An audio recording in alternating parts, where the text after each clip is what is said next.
এই মুহূর্তে সবকত বড় খবর, ব্রেকিং নিউজ, বাংলার জনগণের রায়। যেহেতু ভাই আমরা জানি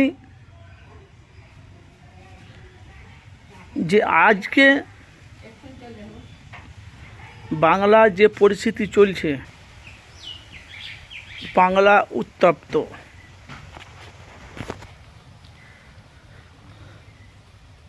বিজেপিকে রুখার মতন বিরোধী দল বাংলার কিছু সংখ্যালঘু মানুষ জনগণ বলছে বিকল্প আইএসএফ ছাড়া বিকল্প নেই। এটা বাংলা যারা আপনারা জানেন, সিপিএম, কংগ্রেস, তৃণমূল, আইএসএফ, যে যার ভক্ত সে তার দল কত টানবি। যেহেতু পশ্চিম বাংলাতে আমরা দেখে আসছি 34 বছর বামফ্রন্ট সিপিএম বাংলা রাজত্ব করেছে। 34 বছর বাংলার মানুষ সে বামফ্রন্ট সিপিএমকে বাংলাতে চাইছে। সিপিএম যাওয়ার পর বাংলাতে তৃণমূল এসেছে। এখন তৃণমূল বাংলাতে নেই, এখন কিছু মানুষ তারা বাংলায় তৃণমূলকে চাইছে। যেহেতু আজকে 21শে জুলাই, আজকে বিশাল বড় ধর্ণা মঞ্চ, আজকে মমতা ব্যানার্জি।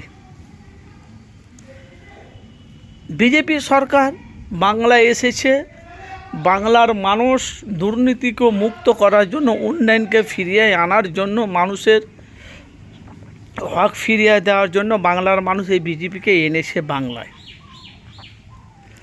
আর বাংলায় কি হচ্ছে না হচ্ছে আপনারা সবই জানেন।